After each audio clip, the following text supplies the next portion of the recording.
8월 22일 금요일입니다. 우리 하나님께 드릴 찬양은 찬송가 144장이 되겠습니다.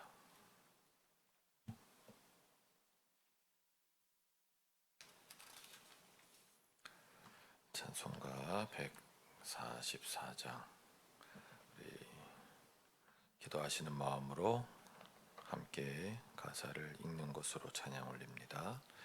예수 나를 위하여 십자가를 질 때 세상 죄를 지시고 고초 당하셨네. 예수님 예수님 나의 죄 위하여 보배 피를 흘리니 죄인 받으소서. 십자가를 지심은 무슨 죄가 있나. 저 무지한 사람들 메시아 죽였네. 예수님 예수님 나의 죄 위하여 보배 피를 흘리니 죄인 받으소서. 피와 같이 붉은 죄 없는 이가 없네. 십자가의 공로로 눈과 같이 되네.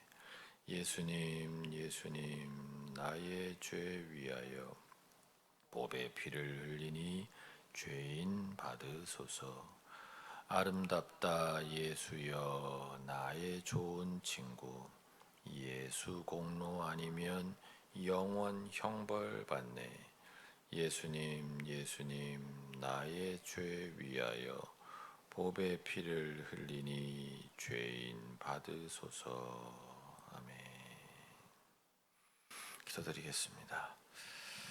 주님, 저희를 위해 주님께서 어떤 일을 하셨는지,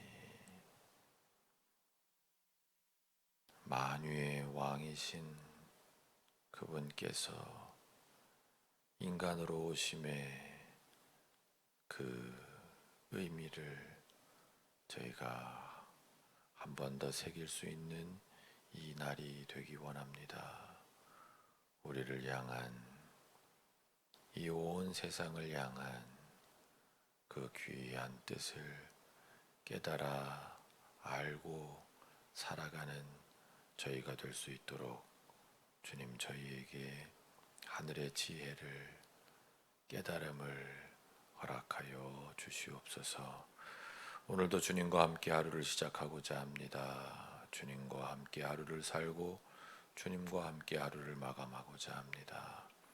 성령과 진리로 저희를 인도하여 주옵소서. 함께 하심을 믿사옵고 감사하며 우리 주 예수 그리스도의 이름으로 기도합니다. 아멘. 오늘 우리에게 주신 하나님 말씀은 구약성경 예레미야가 3장 1절부터 18절까지의 말씀이 되겠습니다. 우리 한 절씩 번갈아 가면서 읽는 것으로 성경을 봉독합니다. 나는 하나님의 진노의 몽둥이에 얻어맞고 고난당하는 자다. 주님께서 나를 이끄시어 빛도 없는 캄캄한 곳에서 헤매게 하시고 온종일 손을 들어서 치고 또 치시는구나. 주님께서 내 살갗을 약하게 하시며 내 뼈를 꺾으시며 가난과 고생으로 나를 애우시며 죽은 지 오래된 사람처럼 흑암 속에서 살게 하신다. 내가 도망갈 수 없도록 담을 쌓아 가두시고 무거운 족쇄를 채우시며 살려달라고 소리를 높여 부르짖어도 내 기도를 듣지 않으시며 다듬은 돌로 담을 쌓아서 내 앞길을 가로막아 길을 가는 나를 괴롭히신다. 주님께서는 엎드려서 나를 노리는 곰과 같고 몰래 숨어서 나를 노리는 사자와 같으시다. 길을 잘못 들게 하시며 내 몸을 찢으시며 나를 외롭게 하신다. 주님께서 나를 관역으로 삼아서 활을 당기신다. 주님께서 화살통에서 뽑은 화살로 내 심장을 뚫으시니 내 백성이 모두 나를 조롱하고 온종일 놀려댄다. 쓸개즙으로 나를 배불리시고 쓴 쑥으로 내 배를 채우신다. 돌로 내 이를 바수시고 나의 얼굴을 땅에 비비신다. 내게서 평안을 빼앗으시니 나는 행복을 잊고 말았다. 나오느니 탄식뿐이다. 이제 내게서는 찬란함도 사라지고 주님께 두었던 마지막 희망마저 사라졌다. 네, 이제 오늘 예레미야 애가의 3장에 들어왔는데요. 1장, 2장에 배경이 있어야만 이 3장이 전하시고자 하는 뜻으로 우리가 조금 더 갈 수 있습니다. 그러니까 이 3장만 딱 떼서 읽으면 이건 뭐 갑자기 그냥 멀쩡하게 내가 살고 있는데, 이 시인이 살고 있었는데 그냥 하나님이 갑자기 막 진노의 몽둥이를 휘두르시고 그냥 나한테 막 나한테 막 화살을 쏘시고 막 이렇게 막 괴팍한 하나님, 잔인한 하나님, 폭력의 하나님, 이제 이렇게밖에 안 되는 거죠. 그래서 우리가 앞에 1장, 2장서부터 그리고 그 시대적인 배경을 우리가 조금 첫날 제가 말씀을 드렸는데, 그런 것들 속에서 이제 이 말씀을 읽어야 한다. 그래서 먼저 문맥을 좀 보시는 게 중요하다는 말씀을 하나 드리고, 이제 그 어제 본문 마지막 부분이 그런 거잖아요. 지금 나라가 망했어요. 나라 그 남유다 왕국이 멸망하면서 이제 정말 그 요즘 표현을 하면 전쟁 고아들이 발생을 하게 되고, 그리고 그 아이들의 울부짖음을 하나님 들어달라고 하는 그런 내용. 그래서 그렇게 기도하라고 이 시인이, 예언자가 독려했지만 예루살렘은 어찌하여 라는 질문만 하나님께 던지고 있던 상황이 이제 어제 2장의 마지막 부분이죠. 거기에 대해서 이제 시인이 대신 이야기하는 그런 내용이 오늘 본문이 되겠는데, 오늘 저희는 좀 이렇게 생각을 해보면 좋을 것 같아요. 우리 인생에 지금 어떤 큰 고난이 찾아온 거예요. 큰 고통, 감당할 수 없는 만큼의 어떤 환난, 고난, 고통이 찾아왔다고 하시자고요. 그럴 때 우리는 어떻게 하겠는가? 오늘 시인은 바로 그런, 이게 어디서부터 왔는지 모르겠는, 처음에는 그랬던 거죠. 그냥 나라가 망했어요.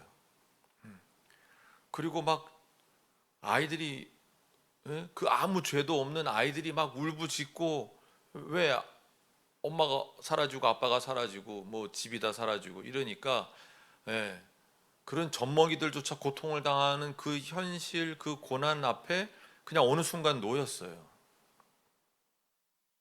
그럴 때 시인은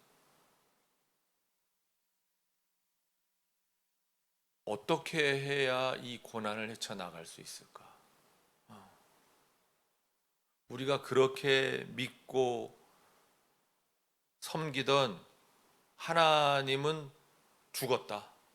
그 하나님은 죽었거나 아니면 우리를 침략한 저 이방의 신들보다 힘이 없다. 그러니 그 하나님 버리고 저 이방 신들이 더 힘이 센 신이니까 그 신을 섬기든지, 아니면 그 이방 나라의 그 힘 자체를 섬기든지, 뭐 이렇게 이 고통을 풀어나가는 방법을 찾을 거냐. 근데 시인은 이 고통의 원인이 명백하다는 거예요. 이 고통의 원인은 우리의 죄악 때문이라는 거죠. 그것도 한두 번의 죄악이 아니라 그동안 그 오랜 세월 동안 켜켜이 쌓아온 하나님과 오히려 거리가 멀어지고 하나님의 뜻이 이 공동체 가운데 이루어지지 못하는, 우리가 하나님의 선택받은 백성이라고, 그래서 이 가나안 땅에서 이렇게 자리 잡게 됐다고 그렇게 자랑은 했지만 정작 하나님의 뜻인 그 미슈파트와 ጼ다카는 이루어지지 않는, 그 정의와 공의가 자리 잡지 못하고 있는 그런 나라로 계속해서 살아온 그 수백 년, 천년 이상의 그 세월, 그 켜켜이 쌓아온 공동체의 죄, 이 사회의 죄, 그것이 이 고통의 원인이다. 시인의 눈에는 그게 명백했던 거예요. 이건 우리의 죄 때문이다. 그렇기 때문에 지금 우리가 해야 될 일은 그 죄에 대한 벌을 하나님께서 내리신 것이기 때문에 그 하나님께로 온전히 돌아가는 길 외에는 없다. 그런데 그 하나님께로 온전히 돌아감에 있어 우리에게 있는 그 질문, 하나님 정녕 이렇게까지 하셔야 됩니까? 이렇게 죄 없는 사람들까지 고통당하는 일을 하셔야 됩니까? 저에게 이렇게 진노의 몽둥이로 저에게 고난을 주시고, 이런 빛도 없는 캄캄한 곳에서 헤매게 하시고 온종일 손을 들어서 치고 또 치시고 내 살갗을 약하게 하시고 내 뼈를 꺾으시고 가난과 고생으로 나를 몰아가시고 이 흑암 속에서 살아가게 하시고 아무리 부르짖어도 내 기도를 듣지 않으시는 것 같은 이런 상황 속에 제가 있습니다. 하나님 아십니까? 이런 질문, 이런 기도, 이것까지 가지고 하나님 앞에 나아가는, 하나님과 씨름하는 지금 이런 과정, 그것이 하나님께로 돌아감의 과정이라는 거죠. 그래서 오늘 본문은 단순히 하나님에 대한 원망과 탄식이 아니라, 그래서 하나님과의 관계를 이제 깨버리겠다는 게 아니라 우리의 죄 때문에 하나님께서 그렇게 우리에게 벌을 내리신 것, 그 벌받음을 통해서 진정으로 하나님께 돌아가고자 하는 하나의 몸부림, 그 진정한 회개의 과정에 나아가는 하나님과의 어떤 씨름, 이런 과정을 보여주고 있다는 거예요. 그러니까 우리가 세상에 살다가 보면 정말 내 능력으로는 감당할 수 없을 것 같은 그런 어려움, 그런 아픔, 그런 고난을 당할 때가 있는데, 그때 사람들은 크게 보면 두 가지 길로 간다는 거죠. 하나는 이런 거 보니까 하나님은 없어, 그렇게 포기의 길을 가는 사람이 있고, 절망의 길을 가는 사람이 있고, 또 한쪽은 하나님은 분명히 살아계시는데, 하나님은 이제까지 내 삶에 어마어마한 그 귀한 은총들을 내려주시는 사랑의 존재이셨는데 어떻게 나에게 이런 일이 일어나도록 그분은 지금 방관하고 계시는가? 아니, 이것이 혹시 그분이 내리시는 벌인가? 그렇다면 이것은 무슨 의미인가? 나는 여기서 어떻게 살아야 되는가? 이것을 가지고 하나님과 끝없이 오히려 하나님과의 씨름을 통해서 이 문제를 해결하려고 하는,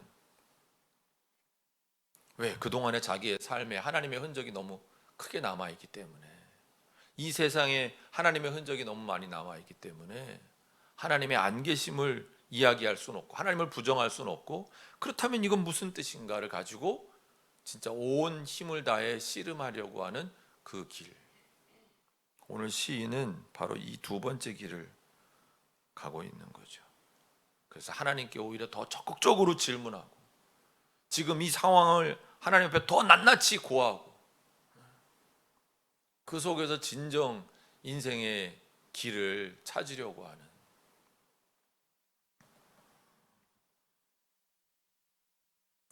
여러분, 우리가 어떻게 살아야 될까?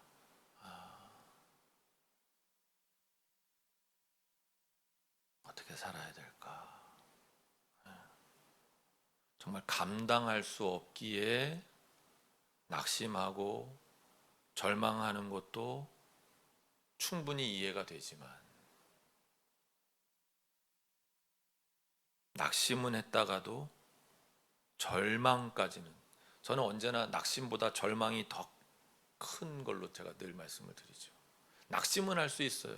마음이 무너질 수 있어요.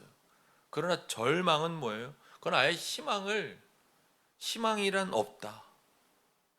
희망을 싹둑하고 잘라내고 희망을 멸절시켜 버리고, 거기까지 가면 안 된다. 왜? 우리에게 항상 있을 것은 믿음, 소망, 사랑이니까. 그건 내 안에 성령의 모든 그 역사를 내가 싹 다 지워버리고 성령님을 멸절하는 거기 때문에 절대 절망까지 가서는 안 된다. 그렇다면 이 낙심의 상황에서 어떻게든지 하나님을, 도대체 하나님이 왜 그러실 수밖에 없었는지, 지금도 살아계신 하나님은 이 고통 속에서 무엇을 하고 계시겠는지, 나는 이 고통 속에서 어떻게 해야 내가 정말 살아갈 길을 찾겠는지, 하나님으로부터 그것을 내가 얻을 수 있겠는지, 그것이 정말 내 그동안의 모든 죄를 끊고 하나님께로 돌아서는 그 회개 가운데 있겠는지, 아니면 또 어떤 또 다른 무엇이 있는 건지, 내가 정말 선하게 살아왔다면 그렇다면 나에게는 왜 이런 고통이 찾아왔는 것인가에 대한 더 깊은 질문을 하나님 앞에 물어야 되는 것인가. 하나님은 분명 선하게 이 세상을 창조하시고 선하게 나를 대하시던 그분인데, 그래서 오늘 시인의 모습은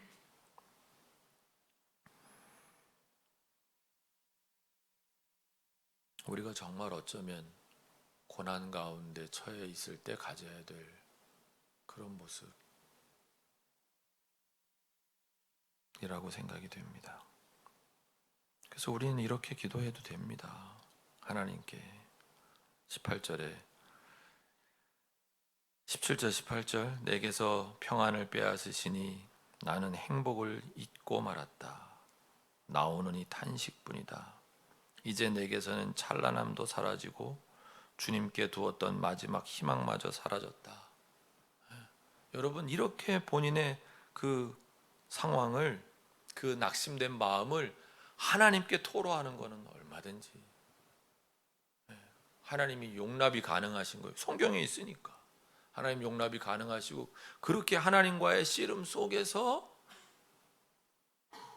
하나님, 나는 결코 그 씨름을 포기하지 않겠습니다. 그 씨름 속에서 나는 답을 찾겠습니다. 하나님만이 나의 마지막 희망이심을, 내가 그 마지막 희망마저 사라졌다고 얘기하고 있지만 그러나 결코 그 희망을 내가 버릴 수 없음을 하나님 아시지 않습니까? 하나님, 나에게 답을 해주십시오. 내가 신락 같은 희망이라도 되찾게 해주십시오. 하나님, 이 문제를 해결해 가시는 하나님의 역사를 보게 해주십시오. 내가 무엇을 할 수 있는지 그것을 할 수 있게 해주십시오. 여러분, 이 마음이야말로 진정한 신앙인의 마음, 신앙인이 걸어가야 될 길인 줄로 믿습니다. 오늘 바라기는 저와 여러분, 또 우리 민족 공동체 전체에게 이런 큰 시련은, 이런 큰 고난은 다가오지 않기를 진정 바라지만, 또 우리 각 개인의 삶 가운데에서도 어떤 고난이 다가올 수 있기 때문에, 그럴 때 우리가 가져야 될 삶을 대하는 모습, 하나님을 대하는 우리의 태도는 어떠해야 하겠는가, 한번 깊이 생각해 보시고 묵상할 수 있는 그런 날이 다 되시기를 주님의 이름으로 기원합니다.